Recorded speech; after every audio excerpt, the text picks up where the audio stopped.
Hello everyone, this is Asha and today dealing with the chapter Sexual Reproduction in Flowering Plants, in which especially the introductory part and androecium. Flowering plants, nothing but angiosperms. They reproduced both vegetatively and sexually. As you all know, angiosperm consists of both vegetative parts as well as reproductive parts. Vegetative parts are root, stem and leaves. Suppose plant reproduced by these parts, then it is called as vegetative propagation.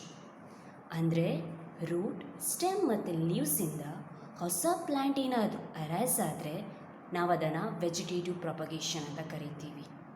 What is vegetative propagation?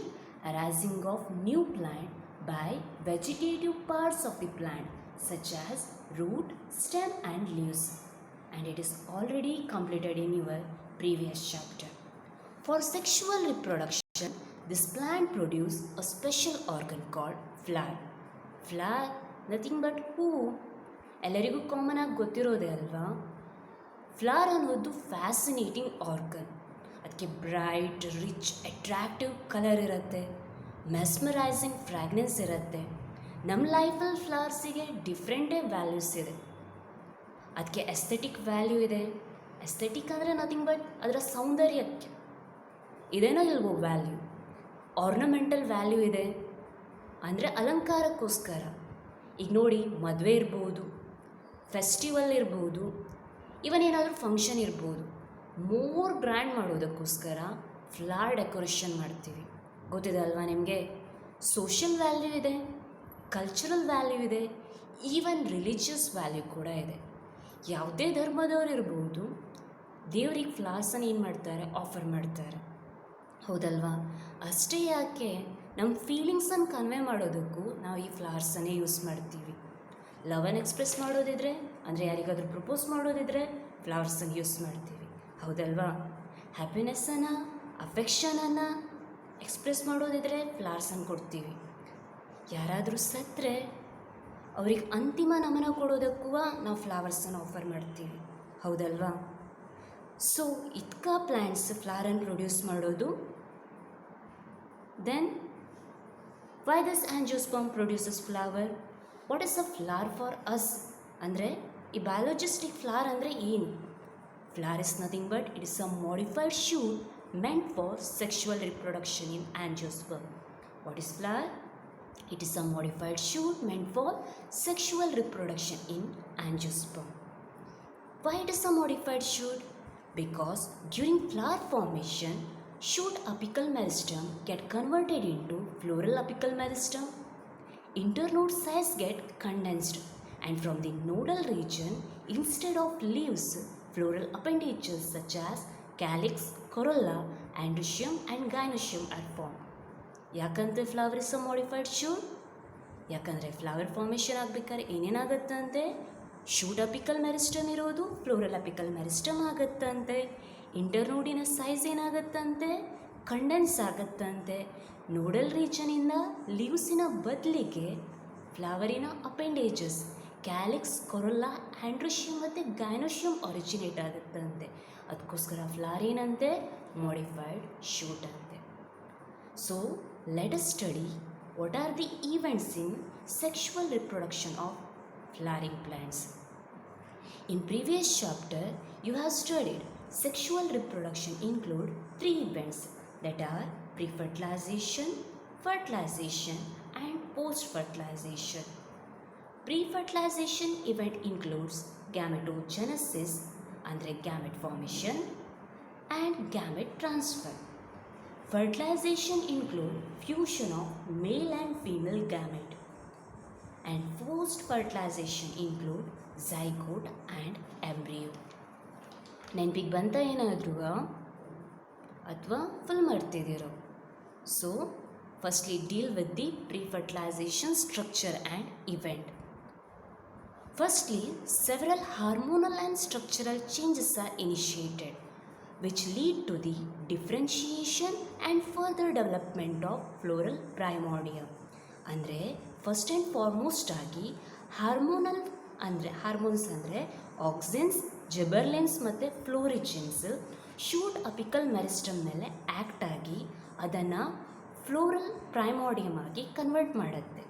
ಏನಾಗುತ್ತಂದರೆ auxins, gibberellins ಮತ್ತು florigens shoot apical ಮೆರಿಸ್ಟಮನ್ನು floral primordium ಆಗಿ convert ಮಾಡುತ್ತಂತೆ. Floral primordium ಅಂದರೆ nothing but ಫ್ಲವರಿನ most earliest stage ಅಂತ ಹೇಳ್ತೀವಿ. ಅಂದರೆ later ಅದೇನಾಗಿ ಕನ್ವರ್ಟ್ ಆಗುತ್ತೆ, ಫ್ಲೋರಲ್ ಬಡ್ ಅಥವಾ ಫ್ಲವರ್ ಆಗಿ ಕನ್ವರ್ಟ್ ಆಗುವಂಥ ಎಬಿಲಿಟಿ ಇರುತ್ತೆ ಅಂತ. ಏನು ಫ್ಲೋರಲ್ ಪ್ರೈಮೋಡಿಯಮ್ ಅಂದರೆ ಫ್ಲವರ್ ಫಾರ್ಮೇಷನಿನ ಅರ್ಲಿಯೆಸ್ಟ್ ಸ್ಟೇಜ್. ನೆಕ್ಸ್ಟ್ ಏನಾಗುತ್ತಂದರೆ later it lead to formation of inflorescence which consists of flower buds that develops into flower. Already we know that flower is a modified shoot and it is a morphological and embryological structure and is a site of reproduction. ಒಂದು ಮಾರ್ಕ್ಸಿಗೆ ಏನಾದರೂ what is flower ಅಂತ ಕೇಳಿದರೆ ಏನಂತ ಬರೀತೀರಾ? It is a modified shoot.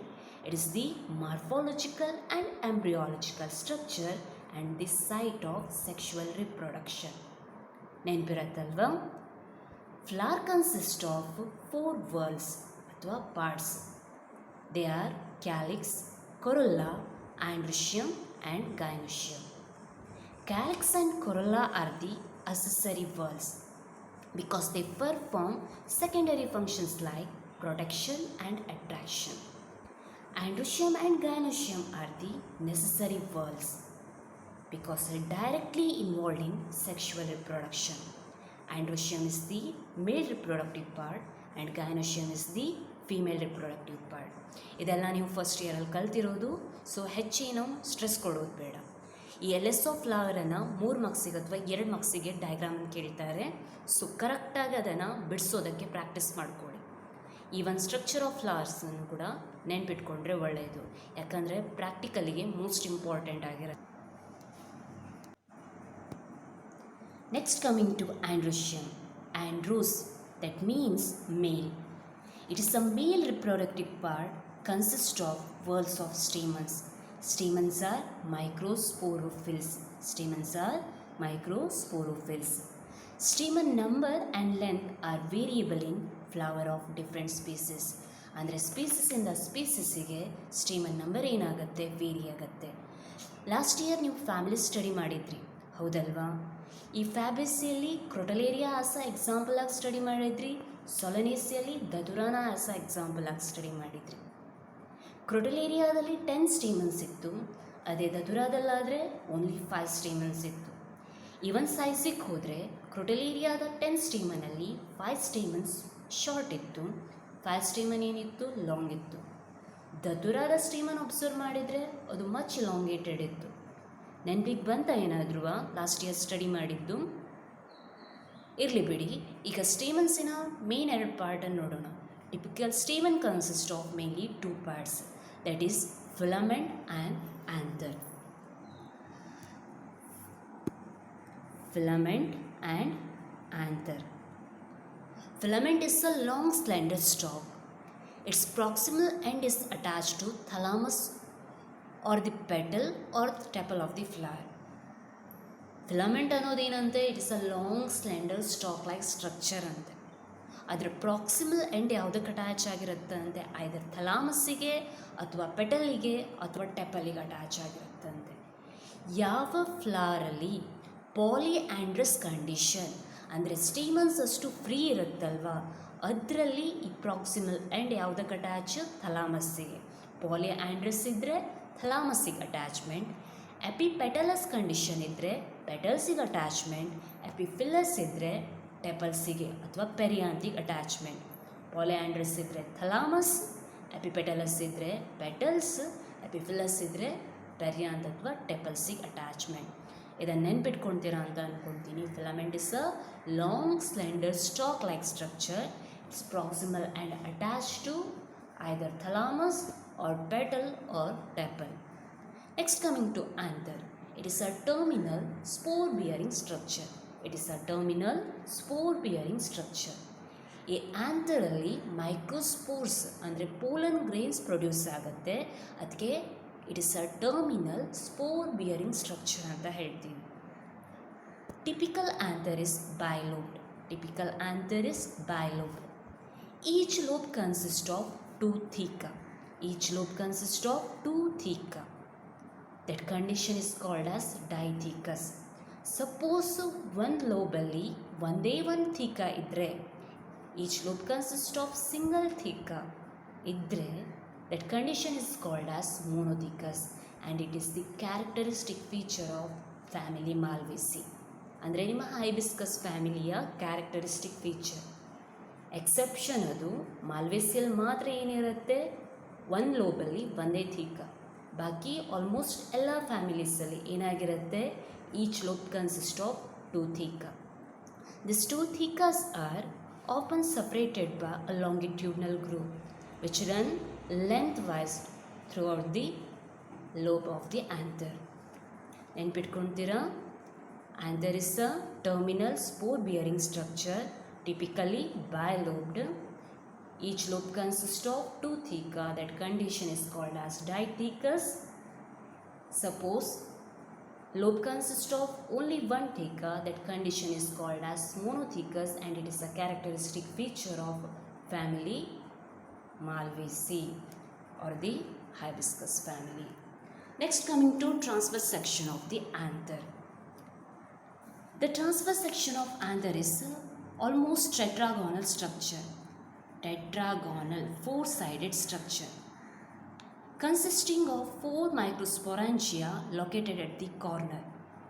Each lobe consists of two microsporangia. The anther is a tetragonal structure consists of four microsporangia located at the corner. Each lobe consists of two microsporangia. The microsporangia develops further and becomes pollen sac.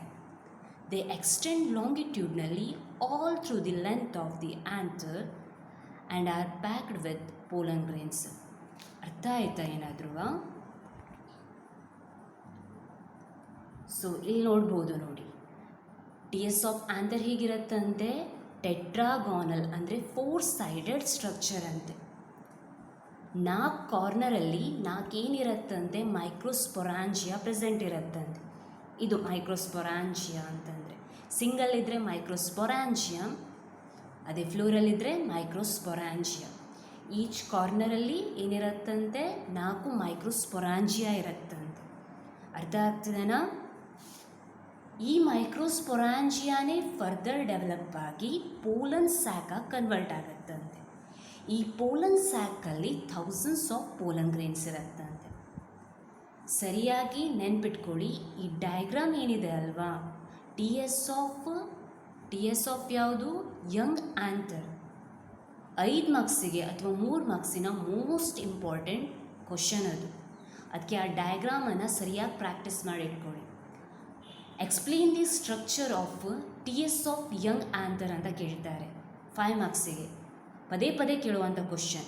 ಆವಾಗ ಈಗ ನಾ ಏನು ಹೇಳಿದೆ ಅಲ್ವಾ, ಆ್ಯಂಥರಿನ T S ಹೇಗಿರುತ್ತೆ ಅಂತ ಬರೆದು next ಏನು ಮಾಡಬೇಕು, ಈ ಡಯಾಗ್ರಾಮನ್ನು ಡ್ರಾ ಮಾಡಬೇಕು. ನೆನ್ಪಿಟ್ಕೊಳ್ತೀರಾ? ನೆಕ್ಸ್ಟ್ ಮೈಕ್ರೋಸ್ಪೊರಾಂಜಿಯಮಿನ ಸ್ಟ್ರಕ್ಚರ್ ಹೇಗಿರುತ್ತೆ ಅದನ್ನು ಸ್ವಲ್ಪ ನೋಡೋಣ. A typical microsporangium is almost circular in appearance. ಹೇಗಿರುತ್ತಂತೆ, ಆಲ್ಮೋಸ್ಟ್ ಸರ್ಕ್ಯುಲರ್ ಅಪಿಯರೆನ್ಸಲ್ಲಿ ಇರುತ್ತಂತೆ. It's surrounded by 4 wall layers. It's surrounded by 4 wall layers that are epidermis, endothelium, middle layers, layer alla layers and tapetum. So microsporangium ಅಂದರೆ ಹೇಗಿರುತ್ತಂತೆ, circular ಔಟ್ಲೈನಲ್ಲಿ ಇರುತ್ತಂತೆ, 4 wall ಲೇಯರಿಂದ surround ಆಗಿರುತ್ತಂತೆ. ಅವು ಯಾವ್ಯಾವುದು, epidermis, ಎಂಡೋಥೀಶಿಯಮ್, middle layers ಮತ್ತು tapetum. Outer 3 layers, that is epidermis, endothelium and middle layers, they helps in protection and rupturing of anther. ಯಾವುದಕ್ಕೆ help ಮಾಡುತ್ತಂತೆ, protection ಕೊಡುತ್ತಂತೆ, ಜೊತೆಗೆ anther ಡಿಹಿಸೆನ್ಸಿಗೆ, ಆಂಥರ್ ರಪ್ಚರಿಂಗಿಗೆ ಹೆಲ್ಪ್ ಮಾಡುತ್ತಂತೆ. Tapetum is the innermost layer of the microsporangium. Tapetum is the innermost layer of the microsporangium. Its main function is nourishing of developing pollen grain. ಅದೇನು ಮಾಡುತ್ತಂತೆ, developing pollen ಗ್ರೇನನ್ನು nourish ಮಾಡುತ್ತಂತೆ. Cells of this tapetum consist of dense cytoplasm and have multinucleate condition. That means it consists of more than one nucleus. So tapetum is the innermost layer of microsporangium. It nourishes the developing pollen grains.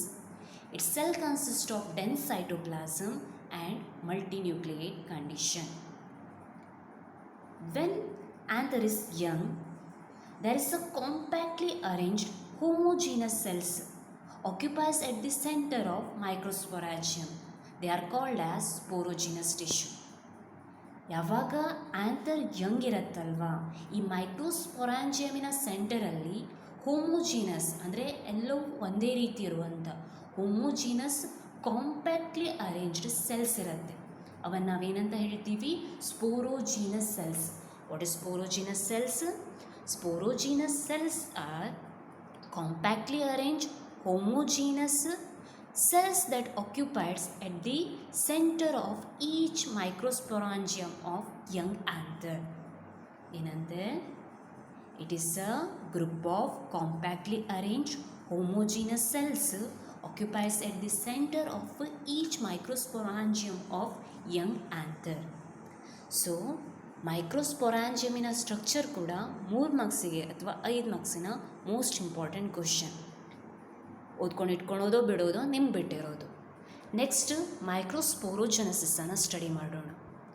ಹೆಸರಲ್ಲೇ ಇದೆ ಅಲ್ವಾ, ಮೈಕ್ರೋಸ್ಪೋರೋಜೆನೆಸಿಸ್.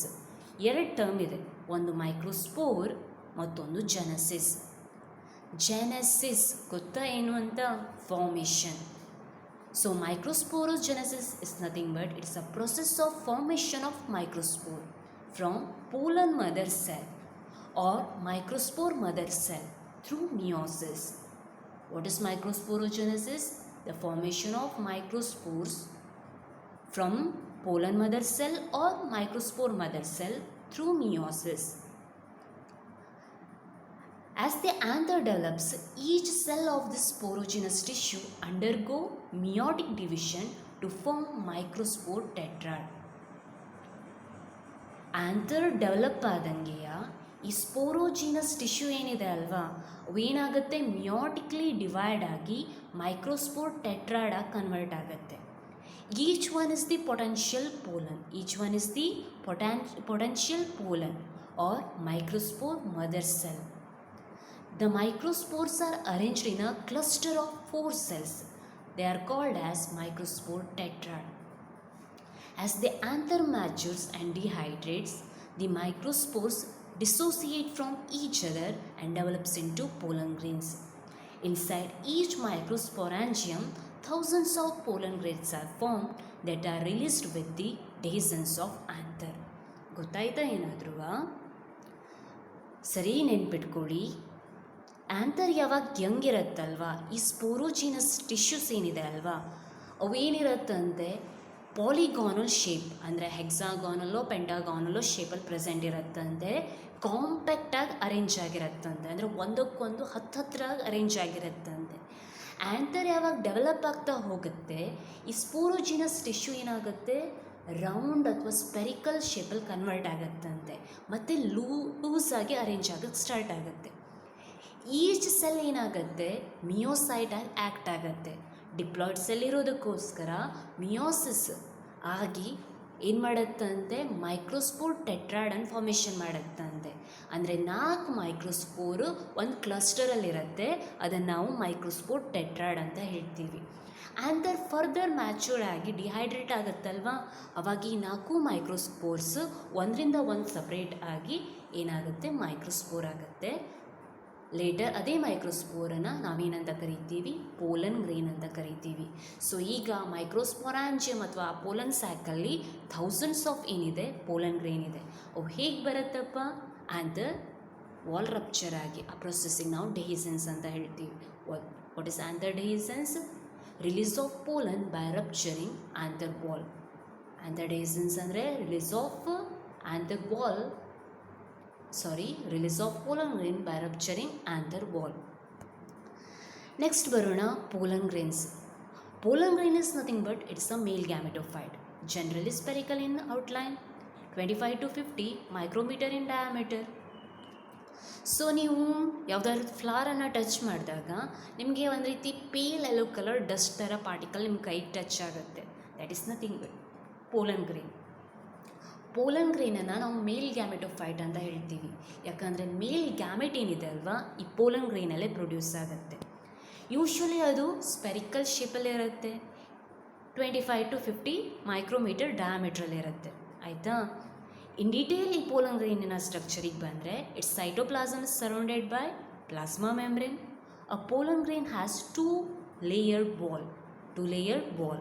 Outer wall is exine and inner wall is intine.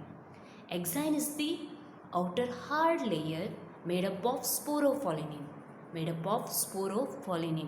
Sporophyllin is a highly resistant organic material.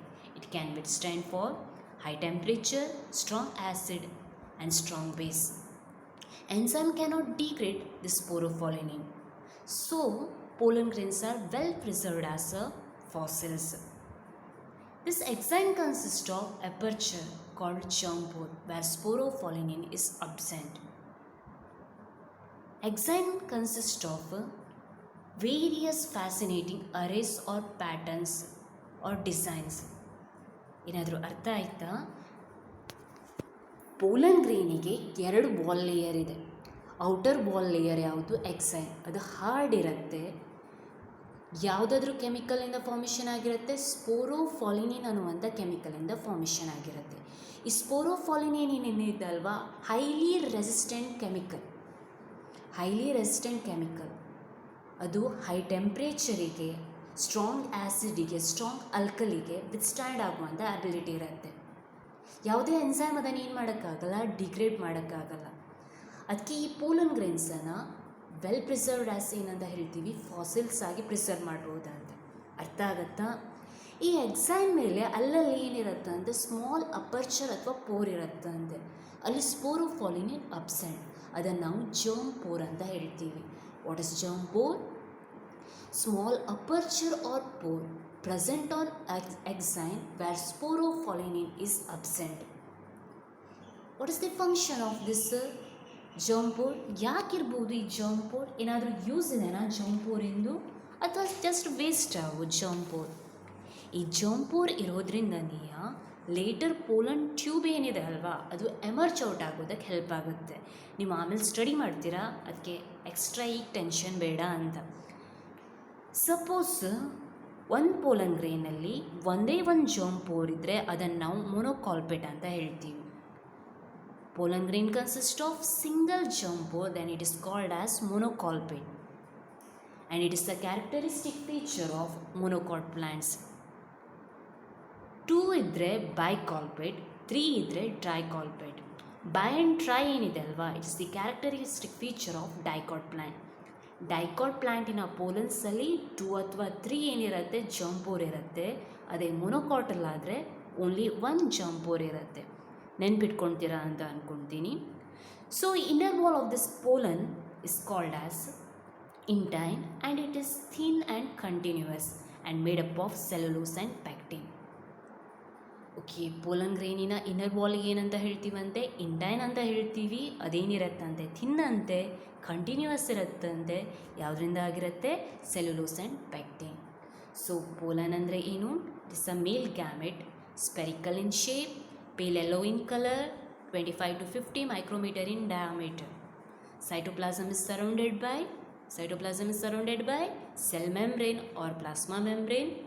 It consists of 2-layered wall. Outer wall is exine, inner wall is intine.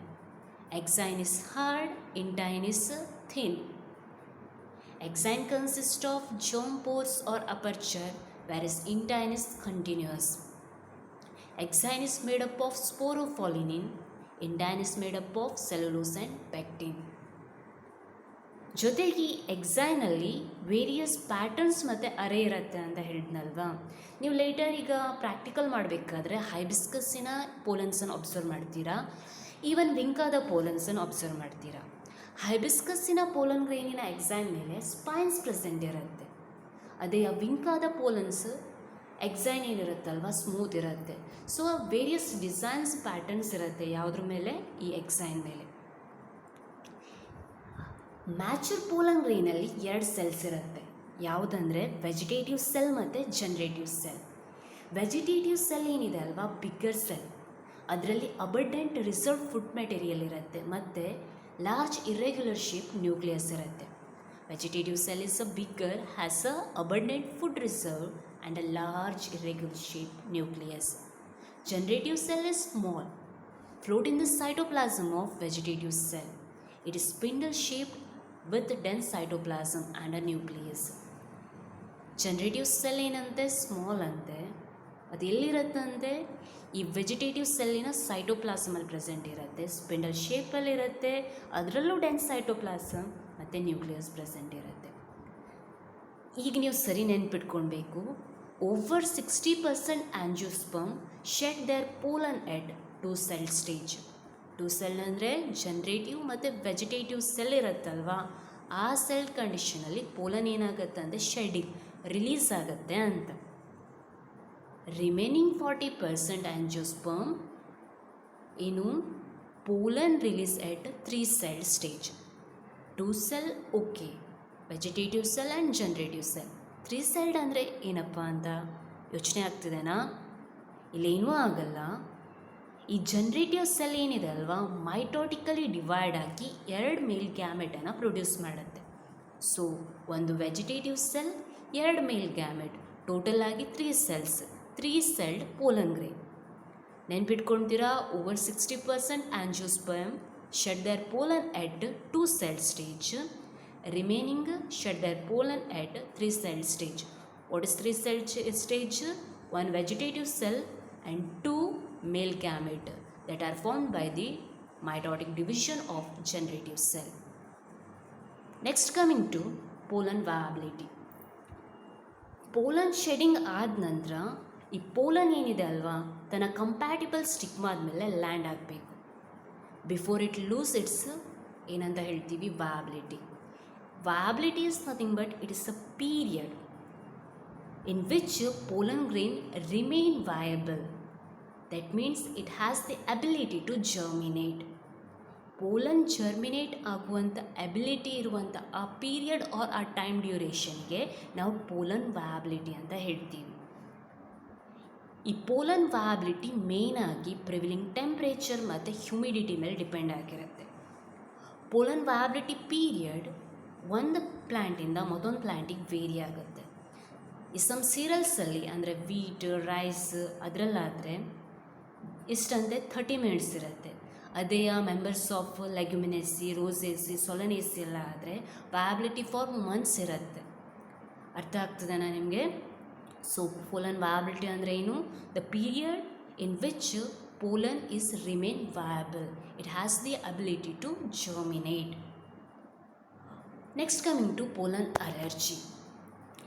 So ನೀವು ಕೇಳಿರ್ತೀರ ಅಂತ ಅಂದ್ಕೊಳ್ತೀನಿ, ಈ parthenium weed or Congress weed, carrot grass ಅಂತ ಹೇಳ್ತೀವಲ್ವಾ, ಇದನ್ನು ನೀವು ನೋಡಿರ್ತೀರ, ಕೇಳಿರ್ತೀರ ಅಂತ ಅಂದ್ಕೊಳ್ತೀನಿ. ಅದರ ಪೋಲನ್ಸ್ ಅಲರ್ಜಿನ ಕಾಸ್ ಮಾಡುತ್ತೆ ಹ್ಯೂಮನ್ಸಲ್ಲಿ ಮತ್ತು ಆ್ಯನಿಮಲ್ಸಲ್ಲಿ.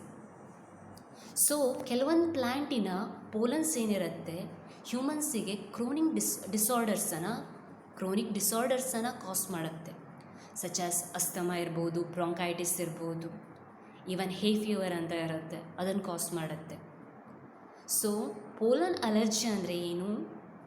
The allergy caused by pollen grains of some plant. Allergy caused by the pollen grains of some plant in humans as well as some animals. ಯಾವ್ಯಾವುದಪ್ಪ pollen allergy disorders? Asthma, bronchitis, hay fever, etcetera. Next coming to pollen product. Pollen is a highly nutritive food. Pollen is a highly nutritive. It consists of rich nutrients. Pollen consists of rich nutrients. So, some countries make pollen tablets and syrup, and they are used them as food supplements. pollen consumption increases the performance of athletes and racehorses. ಈ foreign ಕಂಟ್ರೀಸಲ್ಲಿ ಕೆಲವ್ರಿಗೆ pollen ಟ್ಯಾಬ್ಲೆಟ್ಸನ್ನು ಅಥವಾ ಸಿರಪ್ನ ಏನು ಮಾಡ್ತಾರೆ, consume ಮಾಡ್ತಾರೆ, ಅಥವಾ ಅಥ್ಲೆಟ್ಸಿಗೆ ಕೊಡ್ತಾರೆ, ಅಥವಾ ಈ ರೇಸ್ ಹಾರ್ಸಸ್ಸಿಗೆ ಕೊಡ್ತಾರೆ. ಯಾಕಂದರೆ ಪರ್ಫಾರ್ಮೆನ್ಸ್ ರೇಟ್ ಏನಾಗುತ್ತಂತೆ, ಇನ್ಕ್ರೀಸ್ ಆಗುತ್ತಂತೆ. Next is pollen preservation. ಪೋಲನ್ಸನ್ನು ನಾವು ಪ್ರಿಸರ್ವ್ ಮಾಡಿರ್ಬೋದು ಫ್ಯೂಚರ್ ಯೂಸಿಗೋಸ್ಕರ. ಹೀಗೆ ನಾವು ದುಡ್ಡನ್ನು ಪ್ರಿಸರ್ವ್ ಮಾಡಿರ್ತೀವಲ್ವ ಬ್ಯಾಂಕಲ್ಲಿ, ಅದೇ ರೀತಿ ಪೋಲನ್ ಕೂಡ ಪ್ರಿಸರ್ವ್ ಮಾಡ್ತೀವಂದರೆ ಅದನ್ನು ನಾವು ಪೋಲನ್ ಬ್ಯಾಂಕ್ ಅಂತ ಹೇಳ್ತೀವಿ. ಹೇಗಪ್ಪ ಪ್ರಿಸರ್ವ್ ಮಾಡ್ತೀವಿ ಅಂದರೆ ನಾವಲ್ಲಿ ಕ್ರಯೋ ಪ್ರಿಸರ್ವೇಷನ್ ಮಾಡ್ತೀವಿ. ಈ ಪೋಲನ್ಸನ್ನು ಲಿಕ್ವಿಡ್ ನೈಟ್ರೋಜನಲ್ಲಿ ಪ್ರಿಸರ್ವ್ ಮಾಡ್ತೀವಿ. ಅದರ ಟೆಂಪ್ರೇಚರ್ -190 ಡಿಗ್ರಿ ಸೆಲ್ಸಿಯಸ್ ಇರುತ್ತೆ. So what is pollen preservation? Preservation of pollen grains in a liquid nitrogen over a long period is called pollen preservation. ಹೀಗೆ ಪ್ರಿಸರ್ವ್ ಮಾಡಿರುವಂಥ ಪೋಲನ್ ಗ್ರೇನ್ಸನ್ನು ನಾವೇನು ಮಾಡ್ತೀವಿ, ಫ್ಯೂಚರ್ ಯೂಸ್ ಮಾಡ್ಕೊತೀವಿ. ಡ್ಯೂರಿಂಗ್ ಪ್ಲ್ಯಾಂಟ್ ಬ್ರೀಡಿಂಗ್ ಪ್ರೋಗ್ರಾಮ್ ನಾವು ಈ ಪೋಲನ್ಸನ್ನು use ಮಾಡ್ತೀವಿ. Okay, ಇಲ್ಲಿ ತನಕ ನಾವು ಏನೇನು ಸ್ಟಡಿ ಮಾಡಿದ್ದೀವಿ? What is flower? What are the parts of flowers? What are the reproductive parts of the flower? What is androecium? What is the stamen? What are the parts of stamen? Detailed structure of TS of anther, microsporangium, microsporogenesis, pollen grains, 2-cell stage of pollen grains, 3-cell stage of pollen grains, pollen viability, pollen allergy, pollen product, and pollen preservation. Okay, thanks for your attention. ಇವತ್ತಿಗೆ ಸಾಕು. Next ವಿಡಿಯೋದಲ್ಲಿ next ಚಾಪ್ಟರನ್ನು ಇದೇ ಚಾಪ್ಟರಿನ